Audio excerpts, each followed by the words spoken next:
कहानी की शुरुआत में हमें पता चलता है लेबरियन सिटी देश के हर कोने से एडवेंचरर्स को अट्रैक्ट करती है। अलग अलग स्पीशीज और बैकग्राउंड के लोग वहाँ आते हैं ताकि वो स्ट्रॉन्ग बन सके, ताकि मॉन्स्टर का हंट कर सके और फेम और पैसा दोनों कमा सके। निक भी एक ऐसा ही एडवेंचरर है जिसके पास सब कुछ है। वो एक एक्सीलेंट स्वॉर्डमैन है, उसके पास एक ब्यूटीफुल गर्लफ्रेंड है, साथ ही साथ वो एक मशहूर पार्टी का मेंबर भी है। सब कुछ एकदम सही चल रहा था उसके लिए, जब तक एक दिन उसके पार्टी का लीडर आर्गेस, जो उसके फादर के जैसा था, साथ ही साथ उसका टीचर भी था। आर्गेस निक को बुलाता है और बताता है कि उसे उनकी पार्टी में अब नहीं चाहिए क्योंकि उसमें एडवेंचरर वाली सोच ही नहीं है। उसने निक पर आरोप लगाया कि वो खुद को बहुत ज्यादा इम्पोर्टेंट समझता है क्योंकि उसने एक पार्टी के मेंबर को निकालने की कोशिश की थी जो उनके फंड से पैसा चुरा रहा था। ये सब सुनकर निक बहुत ज्यादा शॉक्ड हो जाता है, लेकिन उसका ये बैड लक यही खत्म नहीं होता है। उसी दिन शाम को वो अपनी गर्लफ्रेंड क्लोडिन से मिलने जाता है। एनो बताता है कि उसे पार्टी से निकाल दिया गया है। निक सोचता है कि उसका गर्लफ्रेंड शायद उसके लिए सिंपैथी दिखाएगी, लेकिन उसे पता चलता है कि क्लोडिन एक गोल्ड डिगर थी। उसने निक को यूजलेस लूजर कहा क्योंकि अब उसके पास नौकरी नहीं रही और बिना एक पल सोचे ये लड़की उसके साथ ब्रेकअप कर लेती है। एक ही दिन में 2 बार दिल टूटने के बाद बेचारा फाउंटेन के पास बैठ जाता है बिना देखे कि उस पर बारिश हो रहा है। तभी उसके पास एक ब्लू हेयर लड़की आती है। निक उसे भगाने की कोशिश करता है, लेकिन वो बस उसे अपना शो का टिकट दे देती है। वो बताती है कि वो एक अपकमिंग आइडल है जिसका नाम एगेट है। एगेट निक से कहती है कि अगर उसके पास कुछ करने को नहीं हो तो उसके शो जरूर देखने आए। वो टिकट और अपनी अम्ब्रेला उसके पास छोड़ देती है और उधर से भाग जाती है। जाने से पहले वो उसे मिस्टर स्ट्रेट डॉग कहकर बुलाती है और कहती है कि जरूर आना। निक सोचता है कि क्यों ना उसके शो को देखा जाए। जैसे ही वो एगेट को परफॉर्म करते हुए देखता है वो पूरी तरह उसके ऊपर फिदा हो जाता है। वो एक आइडल ओटाकू बन जाता है और अपने पास बचे कुछ सारे का सारा पैसा इस लड़की का मर्चेंडाइज खरीदने में उड़ा देता है। अगले दिन वो एडवेंचरस गिल्ड में जाता है क्योंकि उसके पास पैसा खत्म हो चुका था और उसे मर्चेंडाइज खरीदने के लिए पैसा चाहिए था। वो कोई पार्टी ढूंढता है जो उसे उनके टीम पे ले ले, लेकिन तभी उसे पता चलता है कि सब पार्टी फुल हो चुका है। तभी निक एक कोने में एक ब्लॉन्ड लड़के को देखता है जो अकेले खड़ा होता है और उससे बात करने का फैसला करता है, लेकिन उसे पिछले पार्टी का रिजेक्शन याद आ जाता है और सेल्फ डाउट उस पर हावी हो जाता है। इसी वजह से बेचारा इस मौके को गवा देता है एंड कोई और लड़का उस ब्लॉन्ड गाय को रिक्रूट कर लेता है। पूरा दिन किसी से बात नहीं कर पाने के बाद निक जल्दी ही एक बार में चला जाता है ताकि अपनी नाकामियों को भूल सके। वो अकेले एक टेबल पर बैठ जाता है और सस्ती बियर पीता है और बेस्वाद खाना खाता है, लेकिन उधर बैठा हुआ groups and parties, friends, power, love, इन सब के बारे में बातें वगैरह कर रहा होता है जो कि उस खाने से भी ज्यादा बेस्वाद लग रहा था उसे। तभी एक और ग्रुप उधर आ जाता है और उन्हें निक के टेबल में बैठना पड़ता है क्योंकि और कोई टेबल खाली नहीं था। वो एक एक करके बैठते हैं और निक को समझ आ जाता है कि ये लोग एक साथ नहीं आए हैं। पहले एक रिच गर्ल जो फैंसी कपड़े पहना हुआ होते हैं और उसकी हाथ में एक बड़ा मैजिक स्टोन भी होती है। निक समझ जाता है कि ये लड़की किसी नोबल फैमिली से है, लेकिन वो सोचता है कि एक ऐसी लड़की इधर क्या कर रही है। अब उसके बाजू में एक लड़का बैठा होता है एंड उसके कपड़े से लग रहा था कि वो किसी प्रीस्ट है, लेकिन वो पहले से ही नशा किया होता है और उसके शरीर से चीप वुमेन्स परफ्यूम की स्मेल आ रही थी, जिससे निक को समझ आ जाता है कि ये लड़का किसी रेड लाइट एरिया से आ रहा है। ऊपर से उसके पास प्रीस्ट का जो मेटल होता है वो भी नहीं होता है। इसका मतलब इस लड़के को चर्च से बाहर निकाल दिया गया है। तीसरी एक ड्रैगन गर्ल होती है जिसके पूरे शरीर पर स्कार्स होती है। निक समझ जाता है कि उसने काफी बैटल्स देखी है, लेकिन अंदर से वो एक डरा हुआ और इंजर्ड एनिमल लगती है। अब उधर बियर आती है। तीनों एक ही बार में उस बियर को पी जाता है। वो अपना मग टेबल पर जोर से फेंकता है और चिल्ला के कहता है कि वो इंसान पर भरोसा नहीं कर सकता है। वेल, निक अकेला नहीं था, उसके साथ साथ बाकी तीनों भी सेम ही बात बोलता है। तब सब एक दूसरे की तरफ देखता है और समझ जाता है कि वो सब किसी न किसी तरीके से एक जैसा ही है, इसीलिए वो अपनी अपनी कहानी शेयर करना शुरू कर देते हैं। सबसे पहले रिच लड़की अपनी कहानी बताती है। उसका नाम होती है टायाना। वो कहती है कि वो कभी इस देश की सबसे प्रेस्टिजियस मैजिक स्कूल की टॉप स्टूडेंट थी। सब लोग उसकी एबिलिटीज और उसकी हम्बलनेस की तारीफ करते थे। एक दिन वो कैफेटेरिया में गई और देखा कि उसके फियांसे किसी और लड़की के साथ बैठा हुआ है। टायाना ने पहले कुछ नहीं सोचा, वो जाके उधर बैठ जाता है और उसे अपनी पूरा का पूरा दिन बताने लगती है कि उसका पूरा दिन कैसे गई। उसने बताया कि टीचर्स ने उसकी नई मैजिक का तारीफ की, लेकिन उसका फियांसे एक मिसोजिनिस्टिक घटिया आदमी निकला जिसका सोच बहुत ज्यादा घटिया एंड फ्रेजाइल था। उसे टायाना की सक्सेस चुभने लगी और उसने उस पे चिल्लाना शुरू कर दिया। वो खुद को बहुत ज्यादा इम्पोर्टेंट समझती है। उसके साथ बैठी लड़की ने भी टायाना पर इल्जाम लगाया कि वो दूसरे स्टूडेंट को नीचा दिखाती है क्योंकि वो एक नोबेल है। उस लड़की ने ये तक कह दिया कि टायाना ने टीचर्स को सीड्यूस किया ताकि उसे अच्छा मार्क्स मिल सके और उसका फियांसे ये सब कुछ मान गया और उसके साथ ब्रेकअप कर लिया। इसके बाद दिल टूटी टायाना ने स्कूल छोड़ दिया और अपने पापा से परमिशन ले ली कि वो घर छोड़कर अलग रहे। वो लेबरियन सिटी आई ताकि वो नौकरी कर सके, लेकिन किसी ने उसे हायर नहीं किया किया। एक दिन सड़क पर वो अपनी किस्मत पर आंसू बहा रही थी, तब उसने एक गैम्बलिंग कंपनी का एड देखा। टायना ने टिकट खरीदा और पहली बार में ही जीत गई। इसके बाद से वो गैम्बलिंग खेलने लगी एंड इसका नशा इतना तक चढ़ गया कि बेचारी सब कुछ हार गई इस गैम्बलिंग के चक्कर में। अब उसके पास कुछ नहीं है, किराया तक देने का पैसा नहीं है, इसीलिए उसने सोचा कि एडवेंचर ट्राई कर लेती हूँ और अगले ही दिन पार्टी ढूंढने निकली। लेकिन जब भी कोई उसे रिक्रूट करने आता, उसका ये रेस्टिंग फेस देखकर वो लोग डर कर भाग जाते। इस वजह से वो इधर आई है अपनी तकलीफ को भुलाने के लिए, मतलब बियर पीने के बाद अपनी तकलीफ भूल जाएगी, जिस वजह से वो इस बार में आई है। इसके बाद प्रीस्ट अपना इंट्रो देता है। उसका नाम जेन था, जो पहले एक छोटे से गांव में एक रिस्पेक्टेड हीलर था। एक लड़की उसकी मदद करती थी जंगल में मेडिकल हर्ब्स कलेक्ट करने के लिए। जेन उस लड़की को हमेशा अच्छा पॉकेट मनी देता था उसकी मेहनत के लिए। एक रात वो लड़की क्लिनिक आई, लेकिन उसके पास बहुत कम हर्ब्स था। जेन फिर भी उसको कॉइन देना चाहा, लेकिन उस लड़की ने उसके हाथ को पकड़ लिया और कहा कि वो चाहती है कि जेन उसे एक औरत की तरह देखे एंड प्यार करे। जेन एक ईमानदार आदमी था। उसने उस लड़की से कहा कि वो एक प्रीस्ट है और वो किसी को डेट नहीं कर सकता। उस लड़की को उसकी बात बहुत ज्यादा चुभी और वो रोते हुए उधर से भाग गई, उसे गालियां देते हुए। अगले दिन जब जेन अपने पेशेंट को हील कर रहा था, कुछ प्रीस्ट उसके क्लिनिक पर आया और उसे बाहर ले गया। जेन ने देखा कि वो लड़की उनके पीछे खड़ी है। देखने से लग रहा था कि वो काफी दुखी और हर्ट लग रही थी। जेन उससे पूछने चाहा कि क्या हुआ, लेकिन उसे पता चला कि उस लड़की ने उस पर हैरेसमेंट का इल्जाम लगाया है, सिर्फ इसलिए क्योंकि उसने उसका प्रपोजल एक्सेप्ट नहीं किया। उस लड़की ने सबके सामने रोककर उसके दिया कॉइन फेंक दिया और कहा कि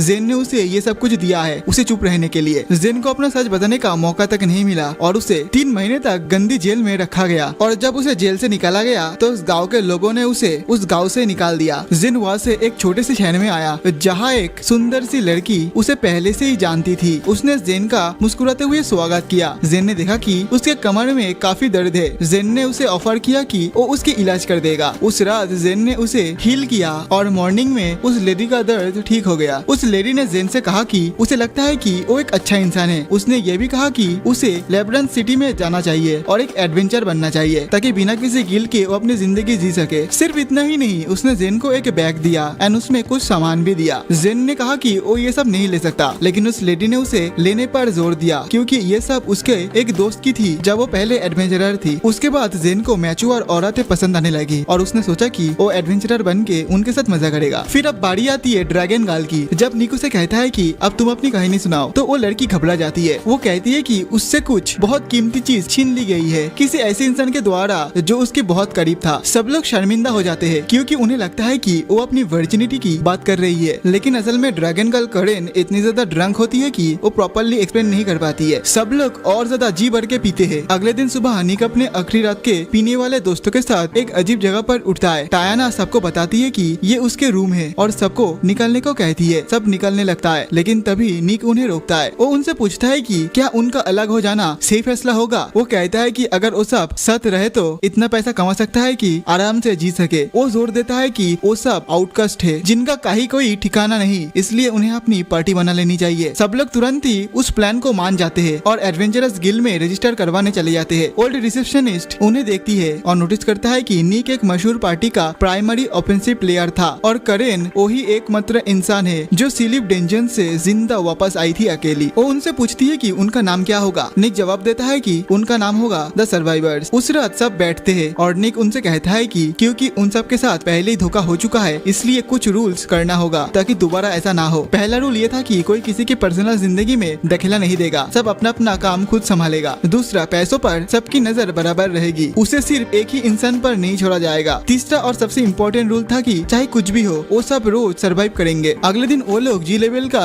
डेंजन एक्सप्लोर करना शुरू करते हैं जो काफी इजी होता है, लेकिन उन्हें अगले लेवल में जाने के लिए बॉस को हराना पड़ता है क्योंकि जेन और टायना ने कभी असली बैटल नहीं देखी। इसी वजह से निक उन्हें मॉन्स्टर से डील करना सिखाता है। वो उन्हें स्लाइम मॉन्स्टर दिखाता है और बताता है कि कैसे उसे मारकर उसके कोर निकालना है जिससे मार्केट में बेच सकते हैं। सब कुछ सही चल रहा होता है, सब साथ में बातें कर रहे होते हैं और हंस रहे होते हैं। जब वो नेक्स्ट फ्लोर पर पहुँचते हैं जहाँ सब कोर को निकल रहे होते हैं, टायना कहती है कि ये सब कुछ बहुत ज्यादा इजी है, वो तो गॉब्लिन गॉब्लिन्स और एक और तक को हरा चुकी है। तभी वो एक स्लाइम पर फिसल जाती है और एक स्लाइम उसके चेहरे पर चिपक जाता है। वो अपनी फेस से उसको हटाती है। निक कहता है कि ज्यादा ओवर कॉन्फिडेंट मत हो एंड संभाल के रहो। टायाना इरिटेट होकर अपने आइस मैजिक से स्लाइम को मारने की कोशिश करती है, लेकिन गलती से फ्रेंडली फायर हो जाता है। मतलब उसकी अटैक करेन की तरफ जा रही होती है। थैंकफुली करेन एक एक्सपीरियंस एडवेंचर होती है और अपनी तलवार से उसकी मैजिक को ब्लॉक कर देती है। लेकिन तभी वाइब चेंज हो जाती है। करेन गुस्से में कहती है कि उसने टायाना पर भरोसा करने की कोशिश की थी, लेकिन पहले दिन ही ये सब कर रही है। टायाना माफी मांगने की कोशिश करती है, लेकिन करेन उदास होकर वहाँ से चली जाती है। उस दिन के बाकी टाइम में वो दोनों एक दूसरे से बात नहीं करते। आखिर में वो सब टॉप फ्लोर पर पहुंच जाते हैं। चलते हुए जेन एक बड़ा पिंक स्लाइम को देखता है। निक कहता है कि ये स्लाइम का बॉस है जिसे उन्हें हराना होगा। बिना सोचे समझे टायाना, जो एक जायंट इडियट लग रही थी, सीधा बॉस की तरफ दौड़ जाती है और उस पर पावरफुल आइस मैजिक का यूज करती है, जिससे वो स्लाइम फ्रीज हो जाता है। इधर उसको लग रही होती है कि वो जीत चुका है,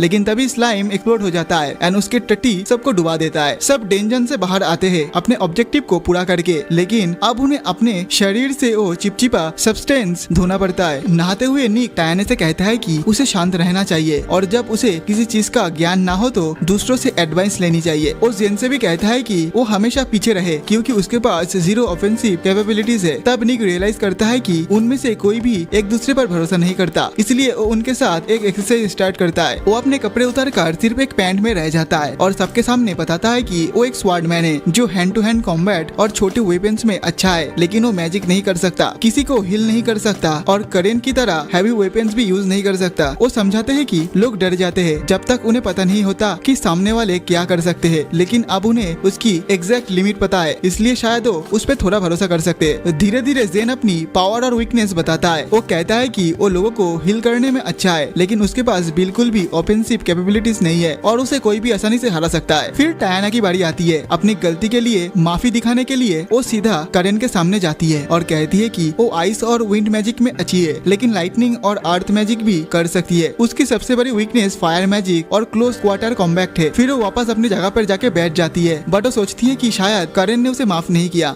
इधर बेचारी को ठंड भी लग रही होती है, बट तभी करेन उसके सामने एक छोटी सी फायर बॉल फेंक देती है ताकि उसे थोड़ा सा गर्मी मिल सके। इसी तरीके से ये दोनों एक दूसरे को माफ भी कर देती है। उसके बाद सब गॉब्लिन फॉरेस्ट जाते हैं जहाँ उन पर बहुत सारे गॉब्लिन्स अटैक कर देते हैं। निक समझाता है कि ये गॉब्लिन्स बहुत स्ट्रॉन्ग नहीं होते हैं, लेकिन ये ग्रुप में अटैक करते हैं और ट्रैप्स भी लगा सकते हैं अगर एडवेंचरर्स केयरफुल ना रहे तो। एक गॉब्लिन जेन पर अटैक करने की कोशिश करता है, लेकिन जेन उसके अटैक को ब्लॉक कर लेता है। तब निक उस गॉब्लिन को एक तेज स्लैश में मार देता है। फिर आगे बढ़कर कई गॉब्लिन्स को छोटे छोटे टुकड़ों में काट देता है। इधर फिर से जेन के ऊपर अटैक होने वाला था, लेकिन टायाना इस बार उसे बचा लेती है। वो पहले वेव को सक्सेसफुली हरा देते हैं। तब निक टायाना से कहता है कि तुम अपनी मैजिक डिटेक्ट पावर की मदद से देखो कि सारे के सारे गॉब्लिन्स किधर छुपे हुए हैं। टायाना बताती है कि आगे लगभग 10 और गॉब्लिन्स है, लेकिन फिर वो थोड़ी फ्रस्ट्रेटेड होके कहती है कि उसे एक गॉब्लिन की प्रेजेंस फील हो रही है जो दूसरे गॉब्लिन से 5 गुना ज्यादा मैजिक रखता है। निक तुरंत अलर्ट हो जाता है और कहता है कि ये जरूर गॉब्लिन का इवॉल्व फॉर्म हो सकता है। वो कहता है कि इस टाइप के गॉब्लिन बहुत ज्यादा पावरफुल होते हैं और यूजुअली लास्ट स्टेज पे मिलते हैं। जेन पूछता है कि क्या उन्हें रिट्रीट करना चाहिए, लेकिन निक कहता है कि वो पीछे नहीं हट सकते वरना गॉब्लिन आसपास के गांव पर अटैक कर देंगे। तब वो एक प्लान बनाता है। वो कहता है कि इस टाइप के गॉब्लिन्स बेसिकली मैजिक के प्रति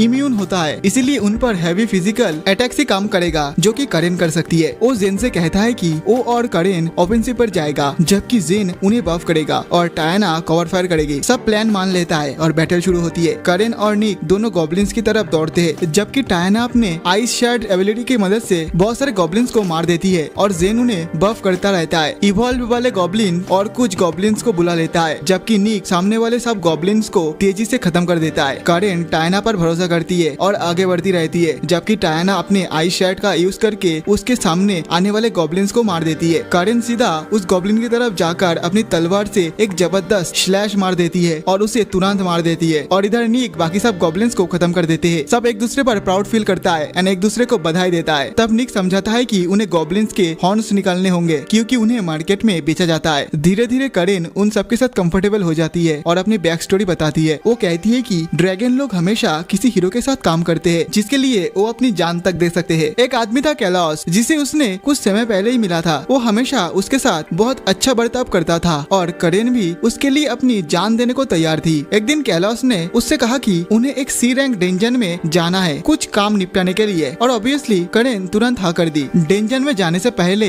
उसने अपनी सारी इंपॉर्टेंट इंपॉर्टेंट चीजें इंक्लूडिंग एक डायमंड पेंडेंट जो उसके पिता ने उसे दिया था एक बैग में रखा ताकि वो सेफ रहे। लेकिन कैलोस आखिरी मोमेंट पर आया और बोला कि इतना लोड नहीं ले जा सकते, इसलिए उसे बैग छोड़ देना चाहिए। कारेन उस पर भरोसा किया और उसके और 2 साथी के साथ डेंजर में अंदर चली गई। उसने वहाँ कई इंसेक्ट मॉन्स्टर को भी मार दिया, जबकि बाकी लोग बस रिवॉर्ड उठा रहे थे। बाद में कैलोस ने कहा कि अब उन्हें फाइनल बॉस से लड़ना होगा, जो एक पॉट में छिपा हुआ जाइंट स्नेक था। उसने समझाया कि अगर स्नेक उन्हें देख लेगा तो वो पॉट में चला जाएगा, जहाँ उस पर मैजिक अटैक काम नहीं करेंगे। इसलिए करेन को पॉट पर अटैक करना पड़ेगा ताकि स्नेक बाहर निकले और वो उसे मार सके। करेन मान गई और तुरंत पॉट की तरफ दौड़ी। पॉट हिल गया और स्नेक मॉन्स्टर बाहर आ गया और उस पर अटैक करने लगा। एक मेज ने स्नेक पर फायर अटैक किया, जिसके बाद स्नेक अपना खतरनाक मैजिक अटैक चार्ज करने लगा। करेन ने कैलोस से पूछा कि ये सब कुछ क्या हो रहा है, लेकिन उसने बस कहा कि तुम बस अटैक करती रहो और चिंता मत करो।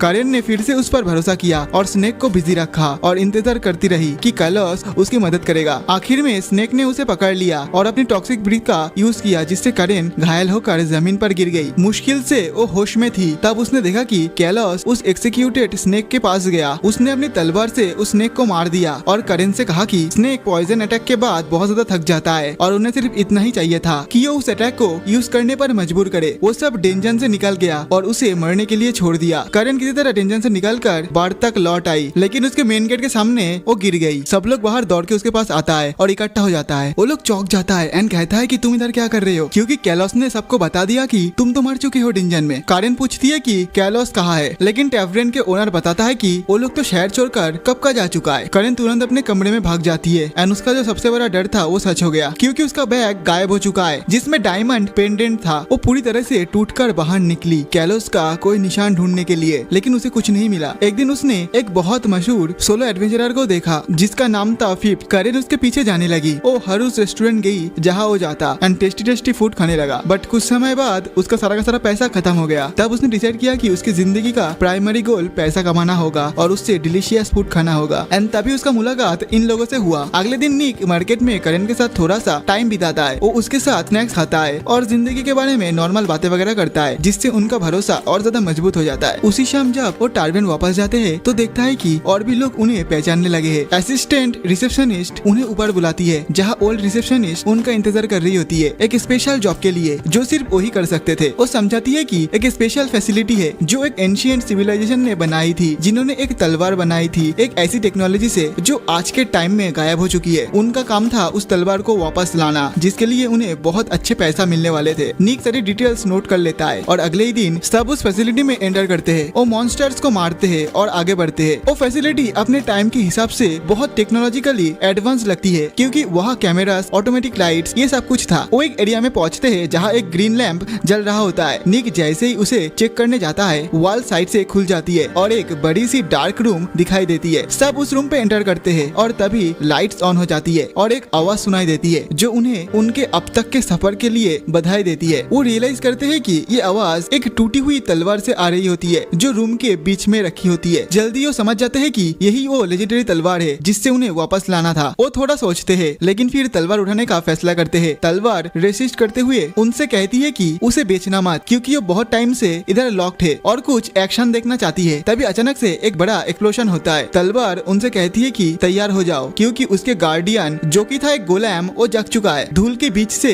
एक जाइंट ब्लॉब जैसे क्रिएचर निकलता है जो जोर से आवाज निकालता है। टायना तुरंत अपनी आइस अटैक मॉन्स्टर पर लॉन्च कर देती है, लेकिन मॉन्स्टर उन्हें एब्जॉर्ब कर लेता है। कारेन दौड़कर मॉन्स्टर को पीसेस में काटने की कोशिश करती है, लेकिन तलवार उससे चीख कर कहती है कि पीछे हो जाओ, लेकिन कारेन नहीं सुनती। इधर मॉन्स्टर आइसलेस उस पर वापस फेंक देता है। एक आइसलेस उसके पेट में लगता है और दूसरा उसके सिर पर लगाकर उसे गिरा देता है। जेन तुरंत उसकी हीलिंग शुरू कर देता है और इधर निक डिसाइड करता है कि अब उसे अटैक करना ही पड़ेगा, क्योंकि कंडीशन बहुत ज्यादा खराब हो सकती है। वो मॉन्स्टर की पैर को काटने की कोशिश करता है, लेकिन ये गोलेम दोबारा से अपने पैर को रिजेनरेट कर लेता है और निक पर अटैक कर देता है। निक दूसरों से चिल्लाता है कि जल्दी से कैरन को उठाओ और डोर की तरफ भागो ताकि वो सब वहाँ से निकल सके। वो मॉन्स्टर की अटैक को डॉज करते रहता है, जबकि उसकी पीठ पर बड़ी तलवार उससे चीख कर कहती है कि कोई भी रेंज अटैक या शार्प वेपन उस मॉन्स्टर को नुकसान नहीं पहुंचा सकते, उसे इस्तेमाल करो, क्योंकि यही एक तरीका है गोलेम को मारने का। निक डिसाइड करता है कि वो इस तलवार की बात को सुनेगा। वो तलवार को उठाता है और ब्लेडलेस स्वॉर्ड तुरंत ब्राइट लाइट एमिट करने लगती है और एक एनर्जी स्वाड बन जाती है। बाकी पार्टी डोर तोड़ने की कोशिश कर रही होती है, लेकिन टायना वापस आकर बताती है कि दरवाजा इंडिस्ट्रक्टिबल है, मतलब इस दरवाजे को तोड़ा नहीं जा सकता। गोलेम दोबारा निक पर अटैक करता है, लेकिन इस बार निक अटैक को डॉच करके उस पर स्लैश करता है और उसकी एक हाथ काट देता है। लेकिन शॉकिंगली गोलेम का कटा हुआ हिस्सा जिंदा हो जाता है और निक को पकड़ लेता है। गोलेम उसे पंच करके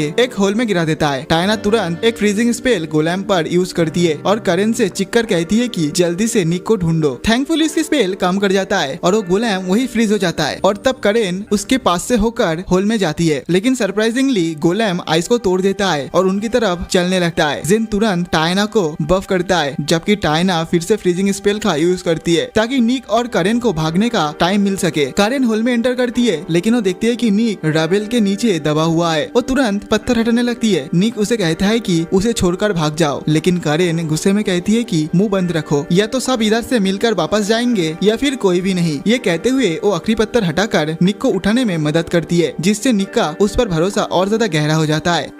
तभी तलवार निक से कहती है कि एक पार्टिकुलर स्पेल बोलो। तब तक जेन और टायना दोनों थक चुका होता है और उनका मैजिक वार भी खत्म हो जाता है, जबकि गोलेम उनकी तरफ आ रहा होता है उन्हें मारने के लिए। जब सब कुछ खत्म होता हुआ लगता है, तभी निक होल से बाहर आ जाता है और गोलेम को छोटे टुकड़ों में तोड़ देता है। टायना और जेन शॉक हो जाता है ये देखकर कि निक और करेन फ्यूज हो चुका है एक ही साथ, जिससे उनके पास एक सुंदर सेट ऑफ शील्ड्स और विंग्स आ जाते हैं। ये एंशियंट स्वॉर्ड की पावर की वजह से होता है। गोलेम का कोर अभी भी एक्टिव होता है और वो फिर से रिजेनरेट करने लगता है, लेकिन निक फ्यूज स्टेट में बहुत ज्यादा पावरफुल होता है और अपनी तलवार से गोलेम को पूरी तरह से डिस्ट्रॉय कर देता है, जिससे उसका कोर जमीन पर गिर जाता है। तभी निक और करेन भी अलग हो जाते हैं और जमीन पर गिर जाते हैं। उनके हाथ में तलवार होता है। फिर सब गिल वापस जाते हैं, जहाँ वो ओल्ड रिसेप्शनिस्ट लेडी को एक रेप्लिका स्वॉर्ड दे देता है, क्योंकि असल तलवार एक छोटे से सफेद बालों वाले लड़के में ट्रांसफॉर्म हो जाती है, जिसका नाम कजुना होता है, और वो उनसे भीख मांगता है कि उसे फिर से किसी एंटिक शॉप में मत बेचो। थैंकफुली सब कुछ ठीक हो जाता है और वो वापस टायना के घर जाते हैं, जहाँ वो पैसा इक्वली डिस्ट्रीब्यूट करते हैं। फिर सब अपने टाइम स्पेंड करने चले जाते हैं। बाद में निक और उनकी पार्टी बार में इकट्ठा होती है, जहाँ निक उन्हें दिखाता है कि उनके पास कितना पैसा बचा है। जब सबने अपना पैसा खर्च लिया, पता चलता है कि उनके पास इतना भी पैसा नहीं है कि वो कुछ स्नैक्स ले सके, जिससे सब लोग उदास हो जाते हैं। लेकिन निक उन्हें मोटिवेट करता है, क्योंकि वो कहता है कि अब नेक्स्ट डेंजन के लिए तैयार हो जाओ। जब वो अगले डेंजन में एंटर करते हैं, तब उन्हें एक आइस लेक दिखते हैं, जिसमें कई क्रिएचर फ्रोजन होता है। साथ ही उन्हें एक जाइंट ओगर भी दिखता है जो आइस पर बैठा होता है। सब लोग धीरे से हाई ग्राउंड पर चढ़ जाते हैं, अपनी आवाज नीचे रखते हुए, लेकिन करेन उस मॉन्स्टर की और भी ज्यादा करीब चली जाती है, जैसे ये उसके लिए कोई गेम हो। ये देखकर कजुना एक्साइटेड हो जाता है, क्योंकि वो अपने आप को साबित करना चाहता था, इसलिए वो सीधा ऑर्गा की तरफ भाग जाती है चिल्लाते हुए, जिससे उनका पूरा का पूरा प्लान खत्म हो जाता है। वो अपनी तलवार निकालता है जैसे ही मॉन्स्टर अपना आइस क्लब उठाता है और कजुना पर अटैक करता है, लेकिन शुक्र है कि कजुना अपनी तलवार की मदद से उस अटैक को ब्लॉक कर लेता है। ये देखकर सब लोग बहुत ज्यादा हैरान हो जाते हैं, क्योंकि ऑर्गार बहुत ज्यादा स्ट्रॉन्ग लग रहा था। उन्हें उम्मीद नहीं थी कि कजुना अपनी पतली सी तलवार से उसके अटैक को रोक लेगा। ऑर्गार थोड़ा सा पीछे होता है और उस पर आइस ग्लास से अटैक करता है, लेकिन कजुना उसे ऐसे हटा देता है कि जैसे वो टेनिस खेल रहा हो। फिर वो तुरंत ऑर्गार की तरफ भागकर जाता है और उस पर तलवार से अटैक करता है, लेकिन ऑर्गार अपने क्लब से उसके अटैक को रोक लेता है। कजुना बस मुस्कुराकर एक और अमेजिंग एबिलिटी यूज करता है, जिससे वो अपना एक क्लोन बना लेता है और वो दोनों क्लोन्स ऑर्गा को दोनों साइड से स्लैश कर देता है और उसे तुरंत ही मार देता है। सब उसके चारों तरफ जमा हो जाते हैं। जब निक कमेंट करता है कि उसे थोड़ा थका थका महसूस हो रहा है, जबकि उसने तो कुछ किया ही नहीं। कजुना जवाब देता है कि तुम्हें थकान इस वजह से हो रहा है क्योंकि मैंने तुम्हारा माना का यूज किया था ये सारे मैजिक को यूज करने के लिए, क्योंकि अब ये दोनों कनेक्टेड है। अब वो डेंजन से बाहर आते हैं और जब टायना और जेन रेस्ट करना चाहता है, कारेन, कजुना और निक भूखे होते हैं, इसलिए वो एक फूड एस्टेब्लिशमेंट की तरफ निकल पड़ते हैं। जैसे ही निक उस रेस्टोरेंट को देखते हैं जहाँ वो लोग खाना खाने के लिए जा रहे थे, उसका दिल दोबारा से टूट जाता है, क्योंकि उसे याद आ जाता है यही वो रेस्टोरेंट है जहाँ उसका एक गर्लफ्रेंड उससे ब्रेकअप किया था। वो दूसरों से कहता है कि चलो कहीं और चलते हैं। सब अंदर चले जाते हैं और उसे मजबूरी में उनके साथ भी जाना पड़ता है। अंदर जाकर सब अपना फूड ऑर्डर करते हैं, लेकिन निक बिल्कुल उदास रहता है। तभी उसे एक जान पहचान आवाज सुनाई देता है और वो मुंह मुड़कर देखता है कि उसकी एक गर्लफ्रेंड उधर है एक न्यू लड़के के साथ। निक देखता है कि वो लड़का उसे बर्थडे गिफ्ट दे रहा होता है और क्लोडीन उसे कह रही होती है कि उसे पैसा चाहिए अपने होम टाउन जाने के लिए, क्योंकि उसकी माँ बहुत ज्यादा बीमार बीमार है। वो बेचारा लड़का तुरंत कहता है कि उसे चिंता करने की जरूरत नहीं है, वो कुछ न कुछ करके उसे पैसा जुगाड़ करके देगा। निक को और बर्दाश्त नहीं होता, वो उधर उनकी टेबल पर जाके उस लड़के के बगल में बैठ जाता है। क्लोडीन ये देखकर बहुत ज्यादा शॉक हो जाती है। लड़का कंफ्यूज होता है जब निक उससे पूछता है कि एक साल में उसका बर्थडे कितना बार आता है, क्योंकि कुछ महीने पहले ही उसने उसके बर्थडे पर उसे गिफ्ट दिया था एंड दोनों साथ में मिलकर बर्थडे मनाया था। इधर लड़का और भी ज्यादा कंफ्यूज हो जाता है जब क्लोडीन गुस्से में निक से कहती है कि इधर से चले जाओ। निक उसे और चिढ़ाता है और कहता है कि उसे लगा उसकी माँ तो मर गई थी, क्योंकि कुछ महीने पहले उसने पैसा मांगा था फ्यूनरल के लिए। ये सुनते ही क्लोडीन गुस्से में उठती है और उस पर गिफ्ट फेंक देती है और उधर से चली जाती है। लड़का उदास नजर आता है, लेकिन निक उसे कहता है कि चिंता मत करो, तुम्हें एक बड़े झमेला से मैंने बचा लिया है। अगले दिन सुबह निक और उसकी पार्टी एक टेवरन में ब्रेकफास्ट कर रहे होते हैं। तभी एक ह्यूज टाइगर गाय उस पर ड्रिंक गिरा देता है। निक बिल्कुल अनफेस्ड रहता है जब उसे पता चलता है कि उसकी एक गर्लफ्रेंड और ये टाइगर गाय वहाँ आया है उससे बदला लेने के लिए। टाइगर गाय जिसका नाम लियोन होता है कहता है कि उसने सुना कि निक क्लोडीन को परेशान कर रहा था। निक मुस्कुराता है और कहता है कि वो गोल्ड डिगर से बात नहीं करता। लियोन कहता है कि चलो ये बात बाहर जाके सेटल करते हैं और दोनों बाहर जाते हैं। वो एक डार्क एली में जाते हैं जहाँ निक फाइट के लिए रेडी होता है, लेकिन लियोन तुरंत माफी मांगता है और कहता है कि वो क्लोडीन से तंग आ गया है और सोच रहा है कि उसे छोड़ दे, क्योंकि उसने उसके पूरा इस्तेमाल करके पैसा कमा लिया है। पता चलता है कि क्लोडीन लियोन की पार्टी की मेंबर है और वो लोग मिलकर दूसरे लोगों को लूटते हैं। लियोन सोचता है कि निक भी अपनी पार्टी को लूट रहा है और उसे कहता है कि जब वो सबके पैसा लूट ले तो उसके गैंग में आ जाए। ये सुनकर निक को गुस्सा आ जाता है और वो लियोन को एक जबरदस्त अपर कट मार देता है, जिससे लियोन दूर जाके गिरता है। लियोन तुरंत उठता है और कवर्ड की तरह अपने वेपन निकालकर निक पर अटैक करने की कोशिश करता है, लेकिन निक इजीली उसकी अटैक को डॉज करता है और काउंटर अटैक करते हुए ग्राउंड पर पिन कर देता है एक आर्म लॉक में। तभी अचानक निक के पीछे से एक मैजिक अटैक होता है जो उसे उड़ा देता है। वो मुड़कर देखता है कि एक मैजिशियन होता है जो लियोन की टीम का मेंबर होता है। उससे पहले कि वो दोनों मिलकर निक पर अटैक करे, करेन वहाँ आ जाती है और अपनी टेल से उस नार्डी मैजिशियन को उल्टा लटक देती है, जबकि निक सिंपली वहाँ से चला जाता है। लियोन फिर से अटैक करने की कोशिश करता है, लेकिन वो रुक जाता है जब वो गिल्ड की ओल्ड लेडी को देखते हैं जो उससे तुरंत चिल्लाकर कहती है कि तुरंत वहाँ से निकल जाओ। लेकिन लियोन कहता है कि वो निक को ऑफिशियली डुएल के लिए चैलेंज कर रहा है। सब लोग हैरान हो जाता है। फिर वो सब अंदर जाते हैं और लियोन बताता है कि ये एक मैथमेटिकल डुएल होगा जिसमें निक और वो रिंग में लड़ेगा, जबकि उनकी टीम एक एक नंबर मैथ प्रॉब्लम सॉल्व करेगा। जो भी टीम क्वेश्चन का जवाब सही तरीके से देगा और फर्स्ट देगा, उसके टीम के फाइटर को दूसरे फाइटर पर फ्री हिट का मौका मिलेगा। ये डुएल सबके लिए नया होता है सिवाय निक के। ओल्ड लेडी एक बैग लाती है जिसमें हर टीम मेंबर का नाम होता है ताकि मैथ सॉल्वर चूज किया जा सके। लियोन की टीम से क्लोडीन चूज होती है और बदकिस्मती से निक की टीम से करेन चूज होती है, जिसे बेसिक मैथ भी नहीं आती है क्योंकि उसे कभी मैथ्स का यूज ही नहीं करना पड़ा। करेन बिल्कुल घबरा जाती है और कुछ बोल नहीं पाती क्योंकि उसे पता है वो मैथ्स बिल्कुल भी सॉल्व नहीं कर सकती। बाद में जेन उसे एक प्रैक्टिस एग्जाम देता है ताकि उसका लेवल पता चले और पता चलता है कि उसे बेसिक्स क्वेश्चन भी उसके बस का नहीं है क्योंकि वो सिर्फ 20% क्वेश्चन का ही सही आंसर कर पाती है। अगले दिन करेन सबकी मदद से पढ़ना शुरू करती है, जबकि निक जेन को भेजता है ताकि वो टाइगर गैंग की इन्फॉर्मेशन निकाल सके। फाइनली फाइनल बैटल से एक दिन पहले सब निक के घर पर इकट्ठा होते हैं, जो काफी एक छोटा प्लेस होता है। जेन रिपोर्ट करता है कि टाइगर गैंग हमेशा चीट करती है मैजिक क्रिस्टल का यूज करके, जिससे वो एक दूसरे से टेलीपैथी में बात कर सकते हैं। इसका मतलब वो तीसरे मेंबर का यूज कर सकती है जो सारे क्वेश्चन सॉल्व करता है और उन्हें आंसर बता देता है। करेन बहुत ज्यादा उदास हो जाती है क्योंकि उसे मैथ आता नहीं और अब जब दूसरी टीम चीट भी कर रही है तो उसे लगता है कि उसका जीतना इम्पॉसिबल है। लेकिन निक के पास एक प्लान होता है जो वो सबको बताता है और सब मेंबर्स थोड़ा कॉन्फिडेंट महसूस करता है क्योंकि अब उनके पास एक इफेक्टिव वे है कल्प्रिट को पकड़ने का। अगले दिन निक और लियोन रिंग में खड़े होते हैं, जबकि करेन और क्लोडीन सामने बैठी होती है क्वेश्चन सॉल्व करने के लिए। बैटल स्टार्ट होती है और ओल्ड लेडी उन्हें क्वेश्चन देना शुरू करती है, जबकि निक और लियोन एक दूसरे पर हल्के फुल्के अटैक करते हैं जो ज्यादा कांटेक्ट नहीं करते। करेन क्वेश्चन को देखती है, उसे याद आती है कि उसने ये पहले किया है, इस वजह से वो खुशी खुशी उसे सॉल्व करने लगती है। लेकिन इधर क्लोडीन उसे चिढ़ाने लगती है कि तुम कुछ नहीं कर सकते मेरे सामने। लेकिन करेन पहले राउंड में ही क्वेश्चन सॉल्व कर लेती है क्लोडीन से पहले, पर रिजल्ट आता है कि उसकी 80% ही सही हुआ है जबकि क्लोडीन का 98% सही हुआ है। तो करेन इस राउंड को हार जाती है और लियोन को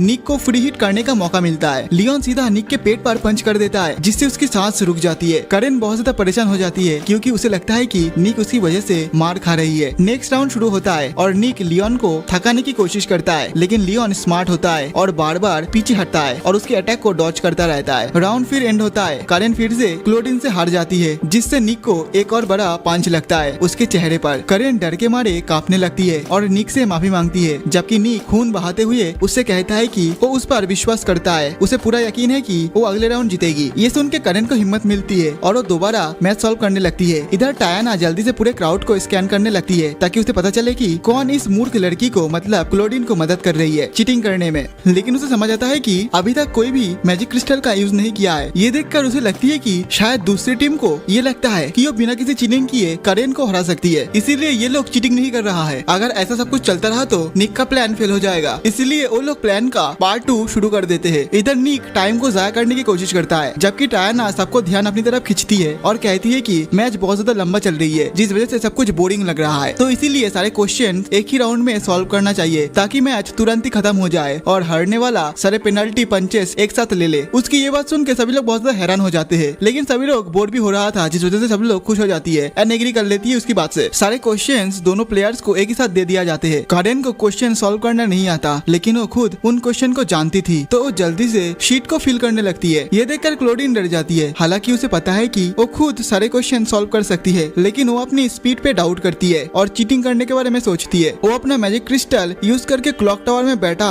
एक लड़के से बात करती है जो कैलकुलेटर से क्वेश्चन सॉल्व करके उसे आंसर बताता है। टायाना फिर से पूरी एरिया को स्कैन करती है और इस बार उसे ये लड़का दिख जाता है। वो कजुना और जेन के साथ वॉच टावर जाती है और उस लड़के को पकड़ लेता है। लियोन को कुछ गड़बड़ लगता है और वो क्लोडीन को वार्न करने की कोशिश करता है, लेकिन निक उस पर अटैक करके उसे रोक देता है। इधर क्लोडीन को आंसर नहीं मिल पा रही थी एंड फोकस नहीं कर पा रही थी, जिस वजह से वो बहुत ज्यादा गुस्सा हो जाती है। टायाना इस लड़के को बांध कर उधर ले आता है और सबके सामने उसकी मैजिक क्रिस्टल दिखाती है। ऑलरेडी तुरंत समझ जाता है कि इधर क्या चल रहा है और टाइगर टीम को डिस्क्वालीफाई कर देती है और वो गार्ड्स को बुलाकर उन्हें ले जाने को कहती है। बाद में निक और उसकी पार्टी टेबरन में डिनर करने जाता है और अपनी जीत का सेलिब्रेशन करते हैं। उस रात उन्हें एक्स्ट्रा कैश भी मिलता है, तो टायाना डिसाइड करती है कि वो कैसीनो जाएगी। काजुना को पता चलता है कि उस कैसीनो में एक स्पेशल आइसक्रीम बिकती है, तो निक को उसके साथ जाना पड़ता है। वो कैसीनो पहुंचते हैं और काजुना आइसक्रीम लाइन पे लग जाता है, जबकि टायाना टेबल पर बैठकर गैम्बल करने लगती है दूसरे 4 लोगों के साथ। वो बहुत सारे पैसा जीतने लगती है। काजुना डिसअपॉइंट होता है क्योंकि आइसक्रीम खत्म हो जाती है। वो निक से कहता है कि अब वो घर जाना चाहता है, लेकिन निक उसे कहता है कि थोड़ी देर वेट करो और देखो लोग कैसे गैम्बल करते हैं। तभी टायाना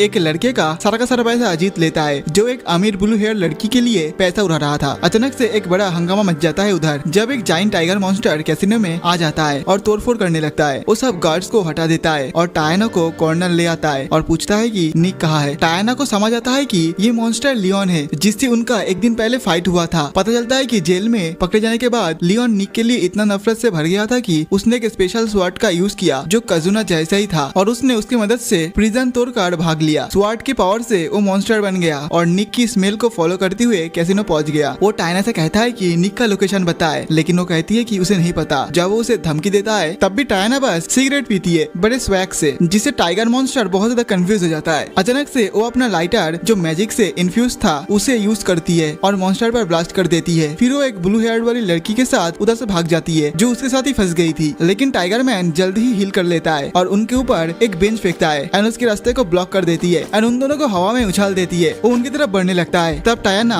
वो जो ब्लू हेयर लड़की है उसके साथ जो लड़का आया था उसको बोलती है कि तुम इस लड़की को लेके इधर से चले जाओ। मॉन्स्टर उसके पास आता है और तलवार निकाल कर उसे मारने वाला होता है कि तभी निक वहाँ आ जाता है और अपनी एनर्जी स्वॉर्ड से उसके अटैक को रोक लेता है। टाइगर मॉन्स्टर निक को देखकर और भी ज्यादा गुस्से में आ जाता है और वो उसे गालियां देने लगता है। फिर वो अपनी तलवार से और ज्यादा डार्क पावर एक्सट्रैक्ट करता है एंड और भी ज्यादा बड़ा मॉन्स्टर बन जाता है। मॉन्स्टर निक को पंच करने की कोशिश करता है, लेकिन निक आसानी से उसके अटैक को डॉज कर लेता है। तब टायाना निक से कहती है कि चलो एक साथ मार्च हो जाते हैं ताकि वो इसे खत्म कर सके। दोनों पीछे हट जाते हैं और कजुना की पावर की मदद से वो दोनों एक साथ मार्च हो जाते हैं एंड एक सुंदर फीमेल नाइट में तब्दील हो जाता है, जिसके पास अमेजिंग आर्मर एंड उड़ने की पावर होता है। टायाना आइस बॉल एबिलिटी का यूज करती है, लेकिन लियोन रेज में आके दीवार तोड़कर कैसीनो के अंदर भाग जाता है। वो सब कुछ तोड़ते हुए एंड लोगों को फेंकते हुए आगे बढ़ता है। टायाना उसे एक आइस प्रिजन शील्ड का यूज करती है जो उसे अंदर कैप्चर कर लेता है और उस पे आइसलैश बरसाने लगती है, लेकिन लियोन उस शील्ड से भी निकल जाता है। आखिर में टायाना कैसीनो की कार्ड का यूज करती है जिसके अंदर एंटी मैजिक प्रॉपर्टी होता है, जिससे वो स्पेशल स्वॉर्ड का इफेक्ट सील कर देती है। तब लियोन नॉर्मल हो जाता है और पावर खत्म होने के बाद वो सो जाता है। टायाना उस स्वॉर्ड को आइस प्रिजन में सील कर देती है ताकि कोई दोबारा इस तलवार को यूज न कर सके। लियोन को फिर से जेल ले जाया जाता है, जहाँ निक कुछ दिन बाद उससे मिलता है और दोनों अपनी दुश्मनी भुलाकर सब कुछ नॉर्मल हॉल करना चाहता है। निक उसे कहता है कि जल्द से बाहर आ जाना ताकि वो दोनों मिलकर ड्रिंक पी सके। उसके बाद निक सुबह की ट्रेनिंग कर रहा होता है जब उसकी एक आवाज सुनाई देती है जो उसे कहती है कि वो अपने बेस्ट दे। वो हैरान होती है क्योंकि आवाज बिल्कुल उसकी आइडल एगेट जैसी थी। पहले वो सोचता है कि शायद वो इमेजिन कर रहा है, लेकिन असल में वो एगेट ही होती है जो उसके पीछे भाग रही थी और उसका हौसला बढ़ा रही होती है। वो कहती है कि वो अपने सबसे बड़े फैन के दिल में रहती है और निक ने वो लेवल अचीव कर लिया है। वो कहती है कि अब उसे ब्रेक लेना चाहिए क्योंकि वो थक चुका होगा। निक उसकी बात मान लेता है, लेकिन जैसे ही वो पलटकर देखता है कि पीछे सच में एगेट है, वो डर जाता है। बाद में वो दोनों बेंच पर बैठकर बात करते हैं जहाँ एगेट निक का प्रोग्रेस चेक करती है और देखती है कि अब उसके पास एक गोल है और वो एकदम पहले जैसा नहीं रहा जब वो पहली बार उससे मिली थी। वो कहती है कि उसे उस पर गर्व है, लेकिन उसके बाद वो अपने थॉट्स में खो जाती है। एगेट उसे कहती है कि जिस दिन उसने निक को टिकट दिया था वो कंफ्यूज थी कि क्या उसने सही किया। शो के बाद भी उसका कंफ्यूजन खत्म नहीं हुआ। उसे लगता था कि टिकट देकर उसने निक को एक ऐसा डिस्परेट फैन बना दिया है जो अपनी जिंदगी बर्बाद कर देगा सिर्फ उसके मर्चेंडाइज खरीदने के लिए। एगेट हर बार जब निक को ऑडियंस में देखती थी उसका गिल्ट और भी ज्यादा गहरा हो जाता था। इसीलिए जब उसने देखा कि निक अच्छी जिंदगी जी रहा है उसे बहुत ज्यादा खुशी हुई। ये सब सुनने के बाद निक उससे कहता है कि अगर वो आइडल फैन नहीं बनती तो उसके लाइफ बहुत ज्यादा अलग होती और शायद वो जी भी नहीं पाता। उसने एगेट का शुक्रिया अदा किया और कहा कि उसने उसे डार्कनेस से बाहर निकाला और इस वजह से वो उसके लिए एक ट्रू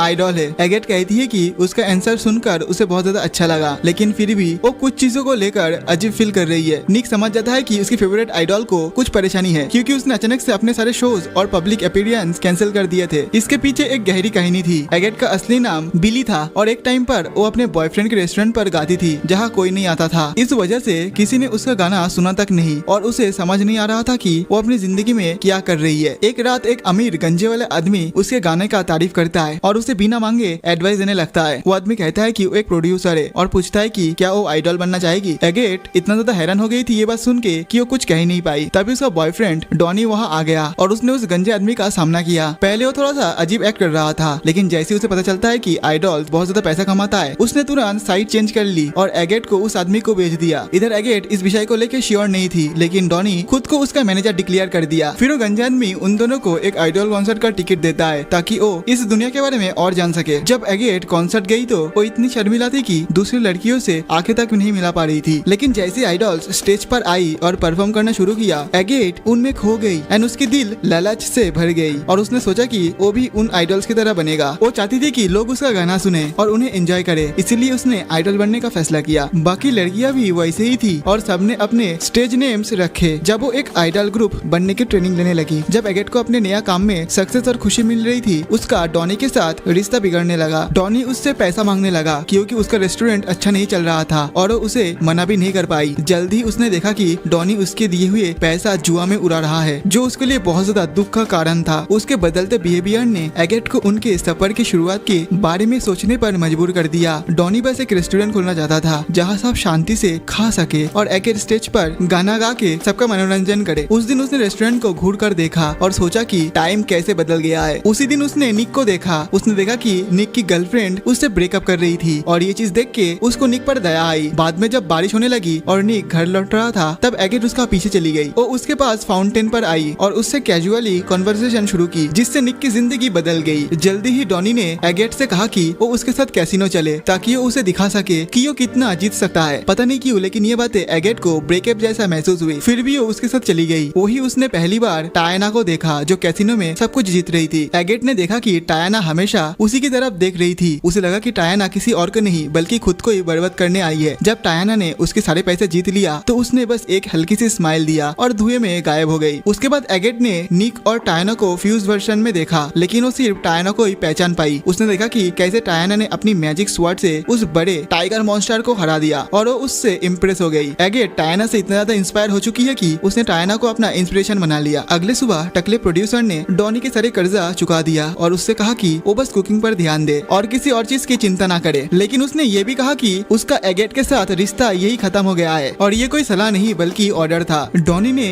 उसे फिर भी मना करने की कोशिश की, लेकिन एगेट ने उससे कहा कि उसके रेस्टोरेंट खोलने का सपना बहुत इनोसेंट और स्वीट था और वो भी उस सपने का हिस्सा बनना चाहती थी और वो आइडल बनना छोड़ने को भी तैयार थी। लेकिन डॉनी को उसमें अब भी कोई इंटरेस्ट नहीं थी क्योंकि वो पैसों के पीछे बहुत ज्यादा अंधा हो चुका था। लेकिन एगेट ने उससे कहा कि शायद जितना ज्यादा वो उसके पास रहेगा उसकी जिंदगी और पर्सनैलिटी उतनी ज्यादा बेकार होती जाएगी, इसलिए उन्हें अलग हो जाना चाहिए। डॉनी बस उसकी बात को सुन के हंसने लगा और अपनी अपनी किस्मत और इस ब्रेकअप को एक्सेप्ट कर लिया, लेकिन उसने एगेट से कहा कि ये उसका नुकसान है और एक दिन वो उसे दिखा देगा जब वो उससे ज्यादा सक्सेसफुल हो जाएगा। डॉनी वहाँ से जाने लगा तो एगेट उसके पास आई और उसे वो क्वीन कार्ड दिया जो उसने टायना को दिखाने के दिन उठाया था। उसने डॉनी से कहा कि ये गैम्बलिंग की सुंदर देवी है एंड ये उसकी रक्षा करेगी। डॉनी ने कार्ड उसके हाथ से झटक लिया और उसके आइडिया को बेवकूफी बताते हुए रूम में चला गया गुड बाय कहकर। एंड इसी तरीके से इन दोनों का ब्रेकअप का कहानी इधर ही खत्म हुई। बाद में एगेट ने डॉनी को फिर से देखा जब वो ग्राउंड लेवल से काम शुरू कर रहा था, लेकिन दोनों ने डिसाइड किया कि वो दोनों एक दूसरे से इंटरेक्ट नहीं करेंगे। आज के प्रेजेंट में एगेट वापस आ गई थी अपने सोलो शो के साथ। इधर निक भी ऑडियंस में था। जल्दी एगेट स्टेज पर आई। उसने अपने फैंस से माफी मांगी कि उसने अचानक से ब्रेक ले लिया, लेकिन उसने इस ब्रेक के दौरान एक देवी से मुलाकात की। एगेट ने उस कैसीनो इंसिडेंट के बारे में बताया जहां एक सुंदर फीमेल नाइट एक टाइगर मॉन्स्टर को हरा दिया था। ये सुनकर निक शॉक हो गया क्योंकि उसे रियलाइज हुआ कि वो उस दिन वहाँ था। एगेट ने कहा कि उस लेजेंडरी देवी ने उसे उम्मीद और इंस्पिरेशन दी। उसने उसके लिए एक नया गाना लिखा, फिर उसने वो गाना परफॉर्म किया। एगेट ने उस देवी से ये वादा किया कि वो एक ऐसी असल आइडल बनेगी जो अपने फैंस की जिंदगी में उम्मीद ले आएगी। अगले दिन जब निक पार्क में एक्सरसाइज करने के बाद ड्रिंक कर रहा था, उसने अचानक से एगेट की आवाज सुनी। एगेट एक झाड़ी के पीछे छुपकर उससे बातें करने लगी जैसे कि वो उसकी इनर वॉइस हो। निक ने उससे पूछा कि क्या वो अब ठीक है, क्योंकि उसने पिछली बार जब मिले थे वो काफी डाउन लग रही थी। एगेट ने जवाब दिया कि हाँ, वो कभी कभी डाउन फील करती है क्योंकि वो भी एक इंसान है। फिर वो बात करने लगी कि कैसे लोग हमेशा परेशानियों से घिरे रहते हैं। तभी उसने एक स्ट्रे पप्पी को देखा जो उसके सामने आ गया। उसने उस पप्पी को बुलाया और उसके साथ खेलने लगी। निक ने तब उससे कहा कि जब भी लोग अपनी परेशानी को सुलझा लेता है तो अपनी जिंदगी में एक कदम आगे बढ़ जाते हैं और यही सबसे अच्छी बात है।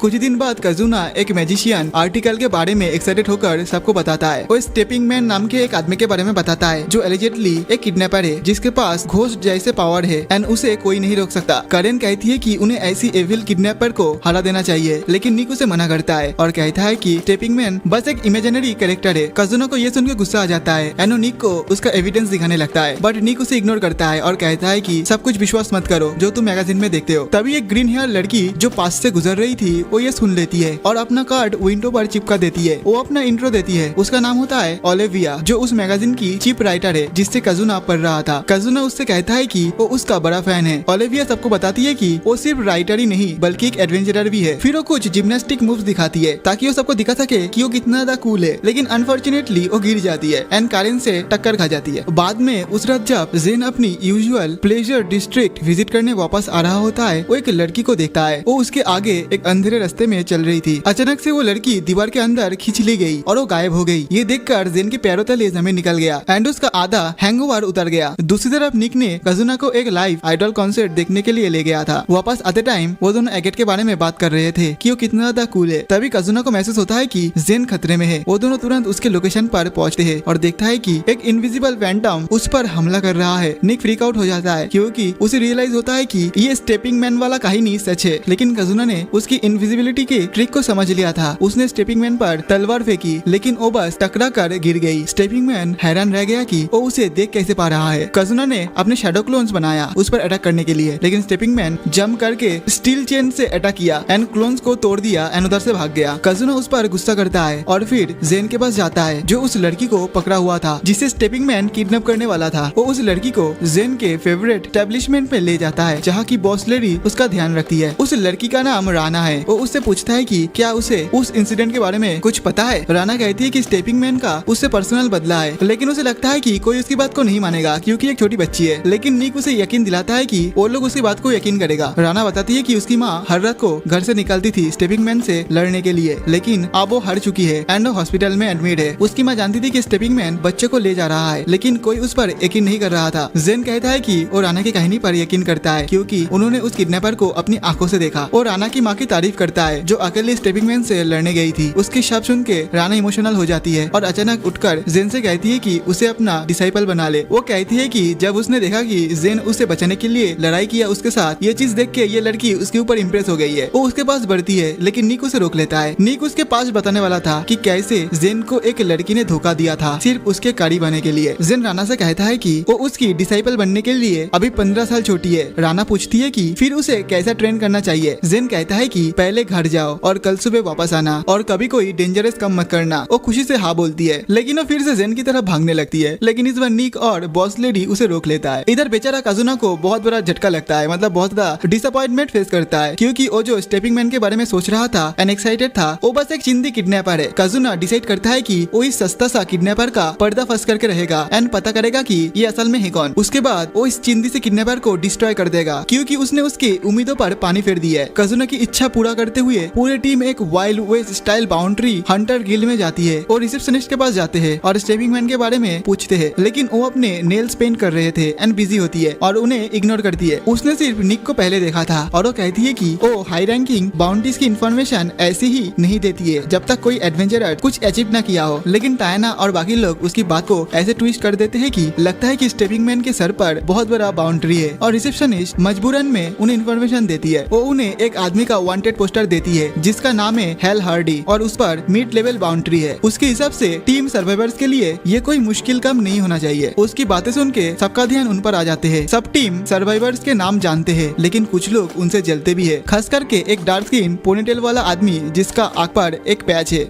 तब वो बंदा कहता है कि बाउंटी हंटिंग एडवेंचरर्स का काम नहीं है, लेकिन टायना किसी को भी अपने ऊपर चढ़ने नहीं देगी। वो डिक्लेयर करती है कि वो लोग हेल हर्डी को ढूंढकर यहाँ लेके आएंगे। मिस्टर पोनीटेल कहता है कि वो लोग नहीं ला पाएंगे, चाहे तो तुम बेट लगा लो, लेकिन उसे बेट शब्द नहीं कहना चाहिए था, क्योंकि ये सुनते ही टायना एक मोटी सी कॉइन की पाउच टेबल पर रख देती है और वो पोनीटेल से कहती है कि वो भी इतना ही पैसा लगाए, जो सुन के पोनीटेल बहुत ज्यादा घबरा जाता है। टायना गिल्ड के सभी लोगों को कहती है कि ये पैसा कमाने का सबसे सही मौका है, इस पर तुम लोग बेट लगाओ। पूरा गिल्ड एक गैम्बलिंग फेस्ट में बदल जाता है। लोग अपना किराया, अपनी सेविंग सब कुछ लगा देता है। जल्दी ही निक और उसकी टीम स्लम्स के सबसे बुरी हिस्से में पहुंच जाते हैं, जहां तक नाइट्स भी नहीं जाते। तभी उधर स्लम्स का लीडर चला आता है एंड उन्हें ग्रीट करता है और इधर आने का मकसद पूछता है। निक कहता है कि वो इधर बाउंटी हंटिंग के लिए आया है और कुछ पैसा देता है जानकारी के लिए, पर बुढ़ा आदमी मना कर देता है बताने से कुछ भी। लेकिन निक पूछता है कि क्या यह कुछ अजीब हो रहा है। स्लम्स लीडर कुछ पपीज के पैदा होना और बकवास बातें करता है। वो टीम डिसाइड करती है कि वो खुद ही सर्च करेगी। जाते वक्त स्लम लीडर उन्हें एक सलाह देता है कि नालगावा नाम के आदमी से दूर रहना जब वो काम कर रहा हो। वो ज्यादा कुछ नहीं बताता, लेकिन कहता है कि नालगावा एक इम्पोर्टेंट आदमी है। जैसे जैसे वो लोग और अंदर जाते हैं, बदबू उन्हें परेशान करने लगती है, जिस वजह से करेन को घिन आती है। फिर उधर कुछ ठग आ जाते हैं जो उनसे टोल मांग रहा होते हैं। करेन और कजुना उनका काम तमाम कर देते हैं। निक उनके लीडर को पकड़ता है और हेल के बारे में पूछता है। तब गुंडा उनको लोकेशन बताता है और फिर कहता है कि कम से कम जानकारी देने के लिए पैसा दे दो। सब उसे इग्नोर कर देता है, लेकिन जेन उसके साथ थोड़ा सा इमोशनल हो जाता है और कहता है कि वो मरने वाला है। वो उसकी हालत डायग्नोस करता है और पूछता है कि क्या प्रॉब्लम है। थोड़ी कोशिश के बाद गुंडा कहता है कि उसे काफी दिनों से नींद नहीं आ रही है। वो चिल्लाता है और कहता है कि अजनबी लोग उसकी जिंदगी में दाखिल ना दे, क्योंकि वो लोग उसकी फीलिंग्स को नहीं समझते। कारेन कहती है कि वो समझते हैं। जेन उसे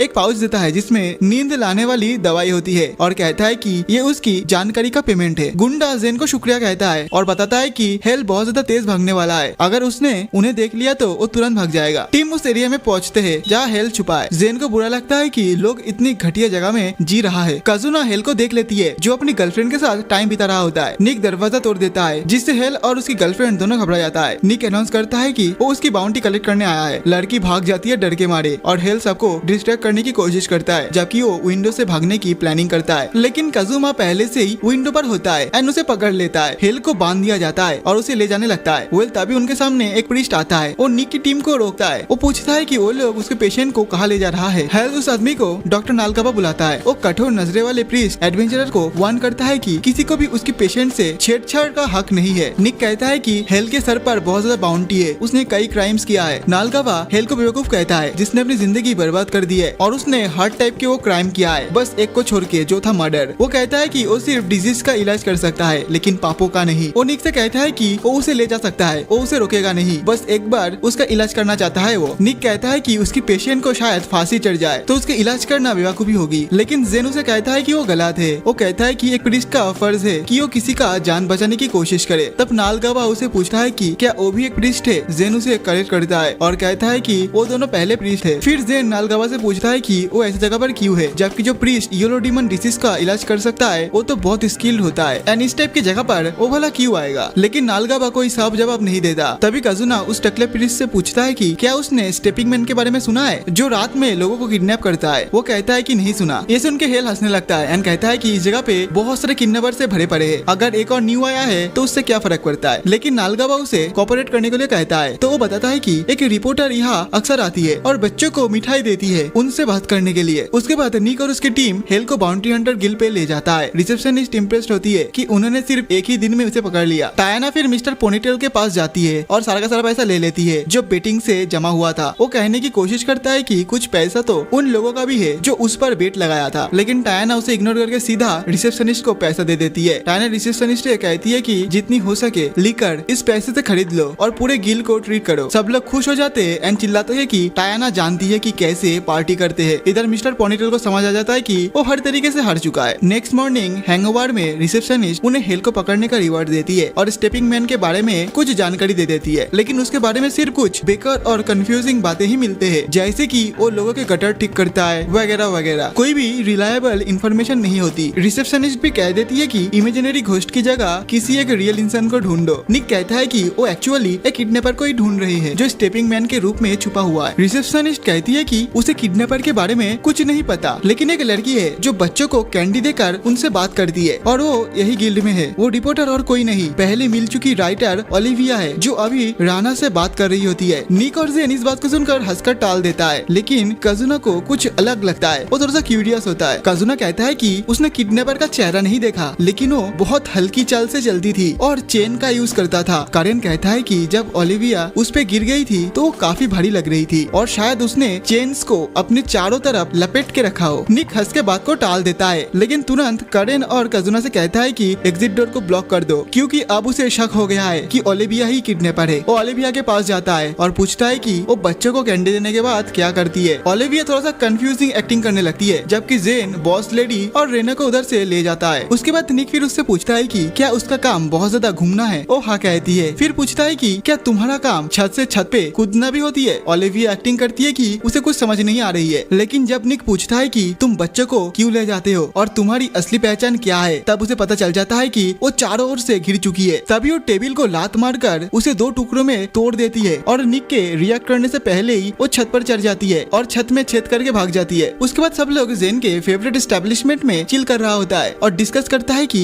ये कितना ज्यादा क्रीपी है कि ओलिविया ही स्टेपिंग मैन है। वो कितनी तेज है और उसकी मूवमेंट्स बिल्कुल अलग थी जो उन्हें कभी नहीं दिखी थी। काजुना थोड़ा गुस्से में था क्योंकि ओलिविया अपने आप को ही स्टेपिंग मैन के कैरेक्टर में आर्टिकल लिख रही थी और उसे ये पसंद नहीं आया कि ओलिविया इस जमाने की एक इविल पीटर पार्कर बनने की कोशिश कर रही है। तभी बॉस लेडी उन सभी को बताता है कि आज एक स्पेशल गेस्ट आया है। एक मस्क्यूलर मॉमी रूम पे एंट्री करती है। हमें पता चलती है कि ये लेडी रेना की मॉम है। रेना तुरंत दौड़कर उनके पास जाती है। निक भी उस औरत को जानता था एंड इनका नाम एडा है क्योंकि वो सालों तक एक ए रैंक पार्टी की मेंबर रही थी। एडा नॉस्टैल्जिक हो जाती है जब निक उसके एडवेंचरिंग डेज के बारे में बात करता है और वो कहती है कि उसने एक बार फिप्स नाम के एक आदमी के साथ भी एडवेंचर किया था जो कारेन की आइडल है। एडा सर्वाइवर्स का शुक्रिया अदा करता है क्योंकि उन्होंने उसकी बेटी का ध्यान रखा। ये लेडी आगे कहती है कि जब तक वो जिंदा है वो कोई भी उल्टा काम नहीं करेगा। सब लोग मान जाते हैं। रेना जेन को मास्टर कहकर बुलाती है, जिसे सुनकर एडा सरप्राइज हो जाती है। तब जेन रेना से क्लियरली कह देता है कि जब भी वो उसकी उम्र की कोई लड़कियों को देखता है उसे डर लगता है क्योंकि कुछ टाइम पहले एक लड़की ने उसे धोखा दे दिया था। वो कई मंथ जेल में रहा और जब बाहर आया तब से उसे यंग गर्ल फोबिया हो गया है। इसका मतलब रेना की उम्र की लड़कियों को देख के बेचारे को डर लगता है। तब रेना उसे याद दिलाती है कि उस रात उसने उसकी रक्षा की थी। इधर जेन बताता है कि कोई भी समझदार इंसान उस हालत में तुम्हारी मदद ही करता, लेकिन वो ये भी कन्फेस करता है कि जब वो रेना को बचाया था तो उसे लगा कि शायद उसका ये जो कर्ज था वो निकल गया है। इस वजह से वो चाहता है कि रेना 15 साल तक इंतजार करे। एडा इस बात की गलत मतलब निकालती है और कहती है कि वो अपनी बेटी की शादी उसे नहीं होने देगी। रेना आगे आती है और सारे का सारा कंफ्यूजन क्लियर करती है। वो कहती है कि जेन सिर्फ उसका मास्टर है और वो फ्यूचर में बॉयफ्रेंड चूज करते वक्त थोड़ा ज्यादा केयरफुल रहेगी। सब लोग हंसने लगता है कि जेन को रिजेक्ट कर दिया गया है।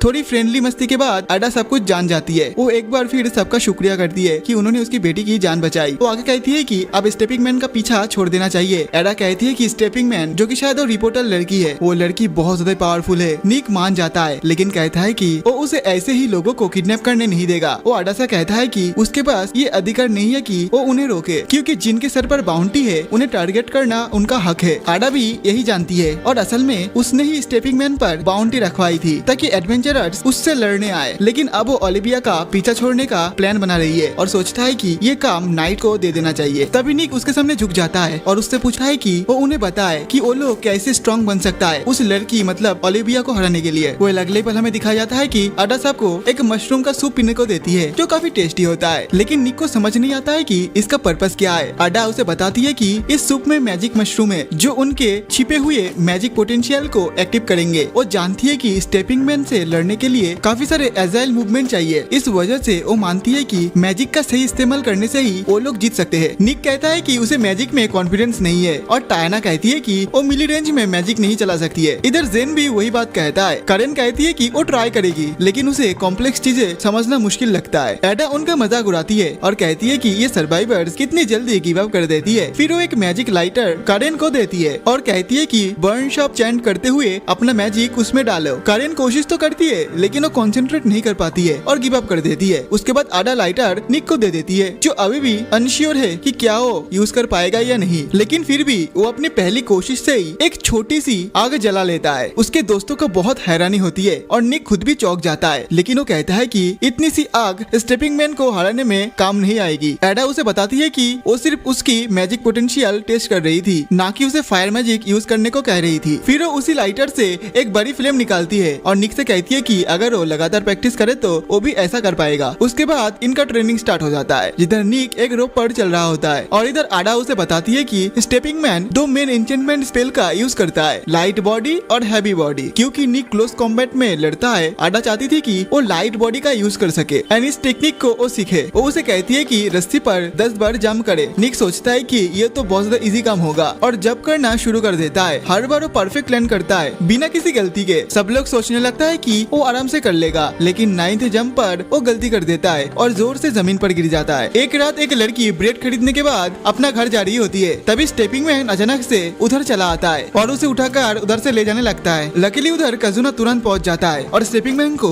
एक किक मार कर हटा देता है, जबकि करेन उस लड़की को सुरक्षित पकड़ लेता है। बाकी टीम स्टेपिंग मैन को घेर लेती है और कहती है कि अब उसका खेल खत्म हो गया है, लेकिन निक अब भी कंफर्म करना चाहता है कि क्या स्टेपिंग मैन ही ओलिविया है, लेकिन उसे कोई जवाब नहीं मिलता। स्टेपिंग मैन बस भाग जाता है उधर से। कजुना कहता है कि स्टेपिंग मैन एक साथ अटैक मैजिक, मूवमेंट मैजिक और इल्यूजन मैजिक यूज करता है, तो ये तो बहुत ज्यादा टैलेंटेड है या फिर कोई मैजिक टूल का यूज कर रहा है। वो टायना कहती है कि वो किसी ऐसे आदमी को जानता है जो मैजिक टूल्स का एक्सपर्ट है। अगले दिन निक जेल में बंद लियोन से मिलता है। उसे कुछ टेस्टी खाना खिलाने के बाद निक उससे पूछता है कि क्या वो किसी ऐसे टूल के बारे में जानता है जो किसी के प्रेजेंस को छुपा सके। टाइगर सीरियस हो जाता है और कहता है कि वो शायद इल्यूजन किंग्स ज्वेल के बारे में बात कर रहा है जो आमतौर पर किसी और मैजिक टूल के अंदर छुपा होता है। निक पूछता है कि उसे कैसे तोड़ सकते हैं। लियोन बताता है कि इल्यूजन तोड़ने के लिए बस यूजर का नाम लेना होता है, लेकिन निक ने तो ओलिविया का नाम लिया था और इल्यूजन नहीं टूटा। इसका मतलब है कि कोई और है जो डिस्गाइज में छुपा हुआ है। अगले दिन निक अपने ट्रेनिंग पर लौटता है और इस बार वो सक्सेसफुली टाइट रोप पर फ्रंट फ्लिप कर लेता है। एडा उसे और ज्यादा पुश करती है और निक को याद आता है कि उसने स्टार्टिंग के बाद से ही कभी इतनी हार्ड ट्रेनिंग नहीं की। उसे याद आता है कि कैसे उसके फादर फिगर अर्गुस ने उसे तलवार चलाना सिखाई थी और बताया था कि वॉरियर बनने का मतलब सिर्फ हथियार चलाना नहीं होता। अब प्रेजेंट में निक आसानी से एक लाइन से दूसरी लाइन पर जंप करता है और अपनी एजिलिटी दिखाता है और सेफली लैंड करता है। तभी उसके फ्रेंड्स उधर आ जाता है। जेन बताता है कि उसने आसपास के लोगों से बात की जिनकी घरों की छत टूटी हुई थी या फिर लीक हो रहा था। निक कहता है कि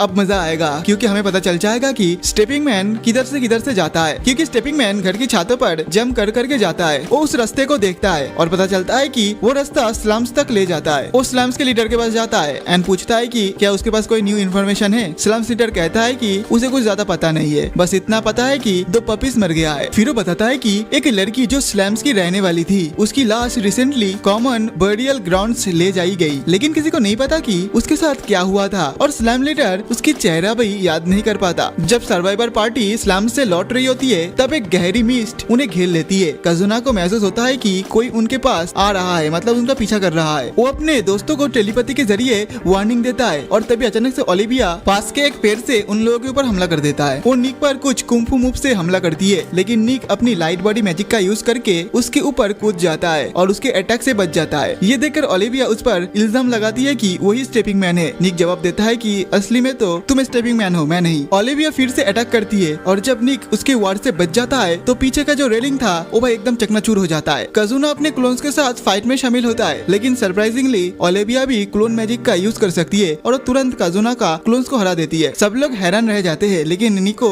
लियोन की शब्दों की याद आती है और पूरे कॉन्फिडेंट के साथ ओलिविया से पूछता है कि क्या तुम असली ओलिविया हो। ये सुनते ही ओलिविया एक बार फिर से पागलों की तरह बिहेव करने लगती है। वो कहती है कि भले ही उस पर स्टेपिंग मैन होने का इल्जाम लगाया गया हो, वो इसे अपने खिलाफ नहीं लेगी। इधर उसकी बात को सुन के निक कंफ्यूज हो जाता है और कहता है कि उन्हें बैठकर आराम से बात करना चाहिए। ओलिविया फिर बताती है कि वो एक स्टेपिंग मैन है, लेकिन वो वाला स्टेपिंग मैन नहीं है जो किडनैप करता है। वो कहती है कि पहले स्टेपिंग मैन का टाइटल उन सभी लोगों के लिए था जो छतों पर उछल कूद करते थे, लेकिन आप कोई इसका गलत फायदा उठा रहे हैं। निक बोलता है कि अगर उसने बाउंटी हंटर गिल्ड में पहले ये सब कुछ बता दिया होता तो सब कुछ कितना आसानी से हो जाता, लेकिन ओलिविया को उसकी परवाह नहीं है। इधर वो अपनी शक्ति से टूटी हुई रेलिंग को ठीक कर देती है और तभी निक अचानक से उससे उसके क्लोन के स्किल के बारे में पूछता है। ओलिविया कजुना को धमकाने की कोशिश करती है कि वो उसकी एंशिएंट मैजिक का राज खोल देगी, लेकिन कजुना भी कहता है कि वो भी उसकी राज खोल देगा। आखिर में दोनों कॉम्प्रोमाइज कर लेते हैं और एक साथ मिलकर स्टेपिंग मैन को पकड़ने का फैसला करते हैं। वो बुडियल हाउस जाते हैं जहाँ स्लैम की लड़की की डेड बॉडी रखी होती है। कॉफिन खोलने पर कुछ अजीब नहीं दिखता, लेकिन ओलिविया सबसे कहती है कि लड़की के फेशियल फीचर को डिटेल्स में डिस्क्राइब करे। कोई भी उस लड़की के चेहरे को याद नहीं कर पा रहा था। तब ओलिविया बताती है कि किसी चीज ने उनकी सेंस और एबिलिटी पर असर डाला है। वो लड़की की बॉडी को घुमाती है और एक छोटी सी लाल जेमस्टोन उसकी बॉडी से गिरती है। जेन उसे उठाता है और ओलिविया कहती है कि शायद ये इल्यूजन किंग्स ज्वेल का फ्रेगमेंट है। सब सोचने लगता है कि किसी ने इस लड़की की पहचान छुपाने के लिए इतनी कोशिश क्यों की। ओलिविया पत्थर को क्रश कर देती है ताकि उसकी इफेक्ट खत्म हो जाए। तभी वो लोग देखता है कि लड़की के हाथ पर एक पुराना बर्न मार्क है और उसकी गर्दन के नीचे एक तिल भी है। जेन उसकी आंखों को इंस्पेक्ट करता है और उसे पता चलता है कि उसमें येलो डीमन डिसीज की ट्रीटमेंट का इफेक्ट है। बाद में जब वो उस लड़की के बारे में जानकारी ढूंढते हैं तो पता चलता है कि वो एक ब्लैक स्मिथ की बेटी थी और 1 महीने से गायब थी। वो डिसाइड करते हैं कि उसकी बॉडी उसके माँ बाप को वापस कर देना चाहिए। जेन कहता है कि उसके बाद वो उसका अंतिम संस्कार कर सकते हैं। निक फिर जेन से पूछता है कि क्या उसने स्टेपिंग मैन की असली पहचान जान ली है। तब जेन कहता है कि हाँ, और अब हमें किसी भी हालत में उसे रोकना होगा। अगले दिन स्टेपिंग मैन अपनी चेन की मदद से सिटी में इधर से उधर जा रहा था, लेकिन तभी निक पीछे से उसे लात मार के नीचे गिरा देता है। वो दोनों एक बिल्डिंग के छत पर गिरते हैं और स्टेपिंग मैन निक से कहता है कि उसका लाइट बॉडी अभी भी कमजोर है, लेकिन उसका मार्शल आर्ट्स काफी अच्छा है। निक उससे पूछता है कि वो बार बार एक जैसा क्राइम क्यों करता है, क्या उसे ओवर कॉन्फिडेंस है या फिर वो चाहता है कि उसे पकड़ लिया जाए। स्टेपिंग मैन निक पर अटैक कर देता है, लेकिन निक आसानी से उसकी वार से बच जाता है। फिर निक उस पर हमला करता है और जोर से चिल्लाकर कहता है कि उसने समझ लिया है कि स्टेपिंग मैन लोगों को क्यों किडनैप करता है और उनकी लाशें स्लैम्स में क्यों मिलती है। दोनों के बीच जोर का मुकाबला होता है। तब स्टेपिंग मैन कहता है कि निक अभी तक सबसे इम्पोर्टेंट बात समझ नहीं पाया है। तब निक कहता है कि नहीं, तुम गलत हो। वो कहता है कि उसे हमेशा से ये अजीब लगता था कि एक स्किल हीलर जिसका नाम नालगावा वो स्लैम्स में रहकर काम क्यों कर रहा है और वही से रिसर्च पेपर क्यों पब्लिश करता है। जैसे ही वो नालगावा का नाम लेता है वैसे ही इल्यूशन मैजिक टूट जाता है और हमें पता चल जाता है कि स्टेपिंग मैन और कोई नहीं, वो है नालगावा। नालगावा निक को उसकी समझ पर बधाई देता है। निक कहता है कि जो लाश उन्होंने पहले पाई थी उसमें येलो डीमन डिजीज थी। निक सोचता है कि जब ये बीमारी इतना ज्यादा जानलेवा है और जल्दी जल्दी फैलता है तो ये सिर्फ स्लम्स तक क्यों सीमित है, मेन सिटी में क्यों नहीं फैल रही। इसका मतलब है कि इसमें कोई ह्यूमन फैक्टर जरूर है, जैसे कि जेन ने उसे पहले बताया था। निक अब जानता है कि नालगावा लोगों को किडनैप इसलिए करता है कि ताकि येलो डीमन डिसीज का इलाज ढूंढने के लिए ज्यादा से ज्यादा टेस्ट सब्जेक्ट हो उसके पास। नालगावा कहता है कि अब उनके बीच और कुछ बात नहीं बची। निक उस पर हमला करता है। नालगावा उसके अटैक को ब्लॉक करता है, लेकिन तभी निक ऊपर उछलकर एक पावरफुल किक उस पर मारता है। नालगावा कहता है कि छत इस प्रेशर को नहीं झेल पाएगा, लेकिन निक ने तो यही प्लान किया था। छत टूट जाती है और दोनों नीचे गिर जाता है। नीचे पहुंचकर नालगावा देखता है कि निक की पूरी टीम उस घर में आ चुकी है। जेन आगे आकर उससे पूछता है कि नालगावा ये सब क्यों कर रहा है। नालगावा बताता है कि उसकी बेटी येलो डीमन डिसीज से मर गई थी। जेन कहता है कि उसने ये सब अपने रिसर्च में समझा। लोग सोचते हैं कि ये बीमारी बस लोगों तक ही सीमित है, मतलब ज्यादा फैलता नहीं है, लेकिन एक दिन नालगावा की बेटी एक पेशेंट का ख्याल रखते वक्त उसके ब्लड से इन्फेक्ट होके वो मर गई। नालगावा गुस्से में कहता है कि उसकी बेटी सिर्फ मदद करना चाहती थी, लेकिन लोगों ने उसके बारे में घटिया रूमर्स फैला दी कि उसने किसी पेशेंट के साथ फिजिकल रिलेशन बना लिया होगा। मरने के बाद भी उसकी बेटी को बदनाम स्कैम किया गया है। नालगावा इस सबसे बहुत ज्यादा नाराज हुआ था और उसने इस डिजीज की इलाज ढूंढने की कसम ले ली। चाहे कितना भी लोग इस प्रोसेस में मर जाए, उसे इस बात का कुछ फर्क नहीं पड़ता। जेन कहता है कि वो कैसे एक ही टाइम पे वो इतना ज्यादा क्रूल और इंस्पिरेशनल हो सकता है। नालगावा कहता है कि हर इंसान के अंदर दो पहलू होता है और दोनों ही सच होता है। जेन आगे बढ़कर उसे उस लड़की के बारे में बताता है जिसके बॉडी को उन्होंने कॉमन बेरियल ग्राउंड में पाया था। जेन कहता है कि जब उसने उसकी बॉडी को उसके माता पिता को वापस दे दिया और उसे मौत का कारण बताया तो पूरी की पूरी बस्ती उसके लिए रो पड़ी। जेन कहता है कि वो लड़की कोई नॉर्मल नेमलेस वाला गर्ल नहीं है। चाहे नालगावा उस लड़की को ना जाने, लेकिन इस दुनिया में ऐसा बहुत सारा लोग है जो उस लड़की को चाहा एंड उस लड़की को प्यार किया एंड उस लड़की के बारे में चिंता किया। तब नालगावा कहता है कि चाहे तुम लोग मुझे यही रोक दो, लेकिन इस प्रॉब्लम का सॉल्यूशन नहीं निकलने वाला। जेन कहता है कि वो जानता है, लेकिन हर बदलाव एक छोटी सी कोशिश से ही शुरू होता है। तभी काजुना किसी के आने का एहसास करता है और सबको वार्न करता है। वेल तभी अचानक से एक मैजिक बीम दरवाजे के आर पार होके नालगावा के पेट में जाकर लगती है। दरवाजा तोड़कर एक आदमी डिमोनिक अरमार में अंदर आता है। नालगावा उसे पूछता है कि तुम इधर क्यों आए हो। डिमोनिक मैन कहता है कि वो चाहता है कि उसे हेल्प करे, लेकिन नालगावा ने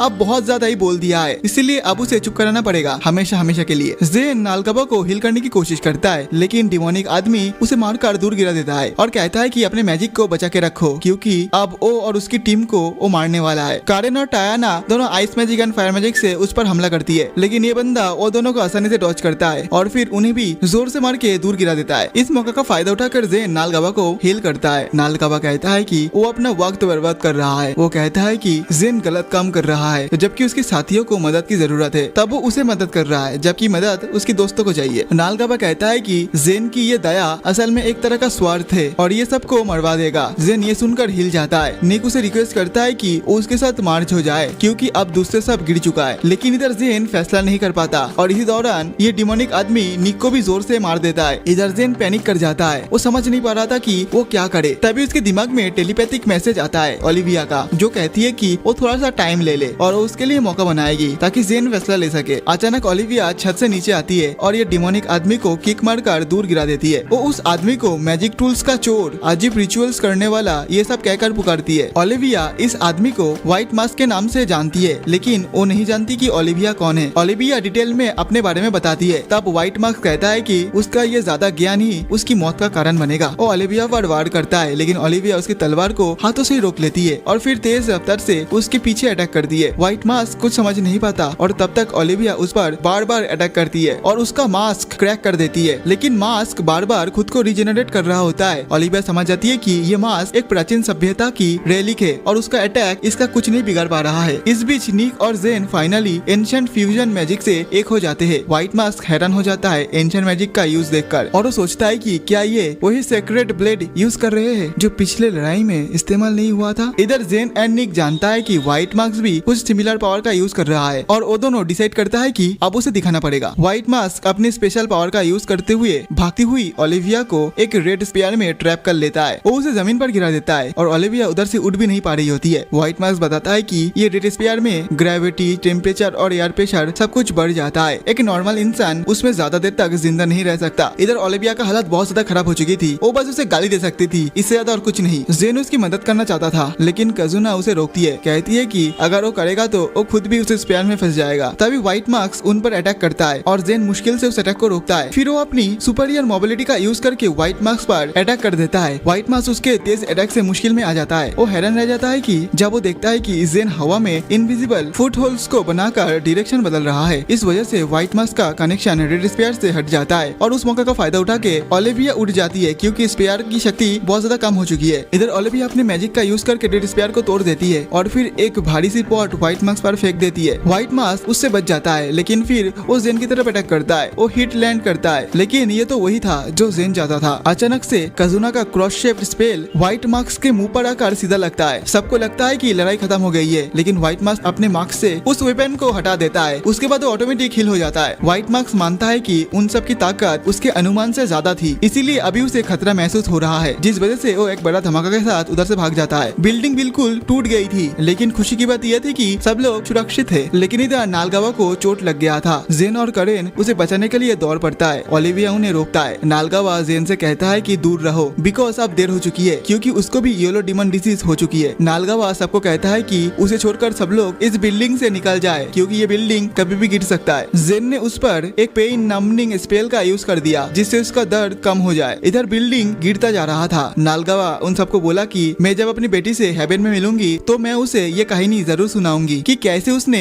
एडवेंचरर्स के साथ लड़ाई की। जेन और उसकी टीम उधर से भाग जाता है क्योंकि कुछ ही देर में ये बिल्डिंग पूरा टूट बिखर के एक कचरे का ढेर बन जाता है। सब लोग नालगवा की मौत का शोक मनाती है। करेन निक से कहती है कि इतना उदास मत हो क्योंकि आखिर में उसने एक बुरा आदमी की आत्मा को शांति दी। ये सुनकर निक और भी ज्यादा इमोशनल हो जाता है और फिर से रो पड़ता है। स्टेपिंग मैन का तो केस इधर ही खत्म हो गया, लेकिन ओलिविया कहती है कि अभी वो लोग आराम नहीं कर सकते। व्हाइट मास्क अभी भी जिंदा है और कुछ भी कर सकता है और ये भी हो सकता है कि व्हाइट मास्क के पीछे और भी ज्यादा शक्तिशाली लोग पड़े हो जो उसे कंट्रोल करते हैं। अगर उसके मास्टर ने उसे फॉरबिडन वेपन का यूज करने का परमिशन दे दी तो सिचुएशन बहुत ज्यादा खराब हो जाएगी। सब कुछ साइड में रखकर निक ओलिविया से पूछता है कि वो असल में है कौन, क्योंकि वो एक नॉर्मल रिपोर्टर से काफी ज्यादा ताकतवर और इंटेलिजेंट है। बाकी सब भी उसे कहता है कि अब वो अपनी असली पहचान बताए क्योंकि अब वो सब एक ही टीम के साथ है। ओलिविया काजुना के पास जाती है और पूछती है कि क्या वो स्वॉर्ड ऑफ बोन्स है। काजुना हाँ में सर हिलाता है। तब ओलिविया अपनी पहचान बताती है। वो एक elemental class anti demon god combat training programme, बाप रे क्या नाम है इसका, जिसे स्वॉर्ड ऑफ वॉर्ड भी कहा जाता है। व्हाइट मास्क के साथ बैटल करने के बाद सब सर्वाइवर अपने रूम में लौट जाते हैं और थोड़ा टाइम आराम करते हैं अपने इंजरीज को हील करने के लिए। काजुना थोड़ा परेशान होता है कि सब लोग बस कुछ नहीं होने पर भी इतना अजीब बिहेव कर रहा है। तब अचानक से निक अपने बेड से उठता है और एक ड्रॉयर से